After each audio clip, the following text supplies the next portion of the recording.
You know who needs 100 amazing job search tips and advice? You do, and they're a gift to you from me.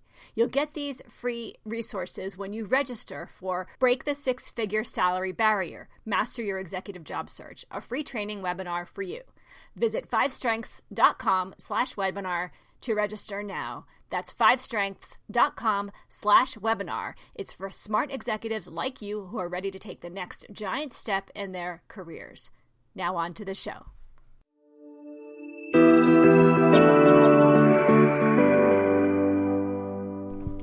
Hi, and welcome to the Job Search Podcast. I'm Amy L. Adler, executive resume writer of 5 Strengths Career Transition Experts. I am always amazed when people tell me they've never done an informational interview. My first reaction, of course, I wouldn't say this to their face or maybe their ear if they're calling me, "What? You've never had an informational interview?" And I'm thinking that is a direct path to not succeeding in your job search if you've never done this. If you don't do informational interviews as part of your executive job search, you're practically giving away opportunities to your competition because you're not presenting yourself to an audience who doesn't yet know you, who desperately needs to know you. So informational interviews can be tricky to schedule or plan, but they can be one of the most productive strategies that you can engage in, and they can help you understand how you want your career to go, maybe if you want to change fields or move up in your career path.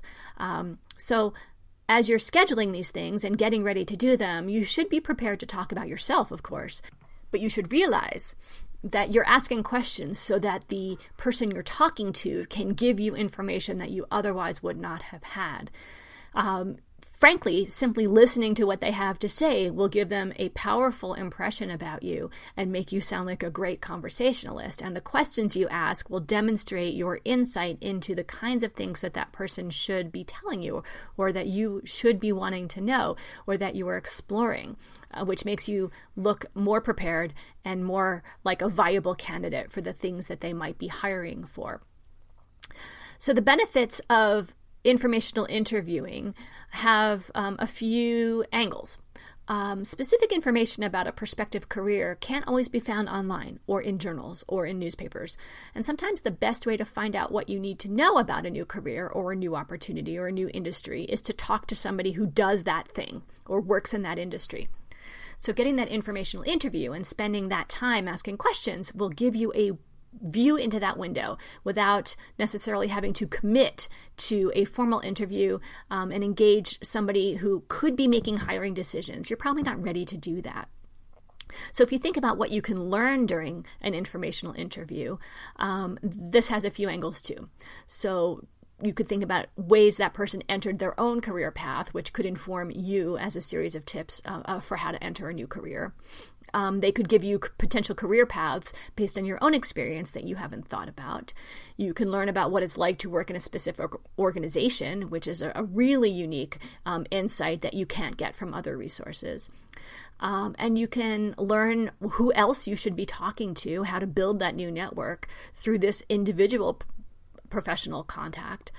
And you could figure out, most importantly, what you need to say on your resume or during an actual job interview that would resonate with an audience within that field. And again, this is going to be unique information and insight that you couldn't get elsewhere. To get some tips and tricks on what you can ask and how you can make your informational interview into a success, go back and listen to episode 17 in the Job Search Podcast. In that episode, I give a number of tips and tricks that you can use in your own informational interview. Moving forward, I want to talk a little bit about etiquette for informational interviews. The preparation for your informational interview begins long before you schedule it. You have to know what you want to learn, and you have to have questions. You can't just show up to an informational interview on the good graces of the individual with whom you're speaking and hope that they will have an agenda for you. Take the time to research the individual you're interviewing with and know their background and their career path, and make sure that you have a decent list of questions that you can be very specific about, and know that your time is going to be at a premium. Their time is going to be at a premium. So don't overstay your welcome. If you say you're going to be there for 30 minutes, make sure that your list of questions is 30 minutes long, and that's it. And make sure that when you get there, that you are presenting yourself not just as somebody who respects their time, but as somebody who respects their environment. So make sure that you're dressed appropriately. Make sure that you are fitting in with the kind of organization that the business presents itself as, even if it's relatively informal. You're dressed formally, because who knows where this informational interview could take you. Maybe you'll get introduced to the boss. Who knows? You don't know. So all the way along, you're taking notes both on paper in answers to your questions, and you're tucking bits of information away in your head about the environment, the culture, the way the organization feels and works, to see if it's a place that makes sense for you, and you can measure it against your own experiences and against your own needs. And also, when the interview is over, make sure, of course, you thank the individual and then send an email or a handwritten card, regardless of the way the conversation went, and make sure you send that really quickly. Send an email the same day, send a handwritten card within 48 hours. It shows a personal touch. It shows you respect their time. It shows you respect their knowledge and their engagement. Mention in your email or your note what you enjoyed about the encounter, what you learned, something that makes you memorable. And down the road, stay in touch. And if you need to meet somebody in their network, ask for an introduction. That's completely legitimate. To conclude, you might not get a job offer from an informational interview, but you will get insight that you can't get anywhere else. So please treat the engagement, the relationship with this individual as unique and special.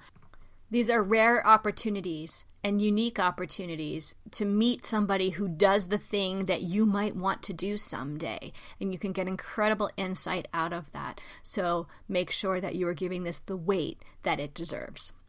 With that, I will thank you for listening to this episode of the Job Search Podcast. My name is Amy L. Adler, and you can always find me at 801-810-5627 or 5strengths.com.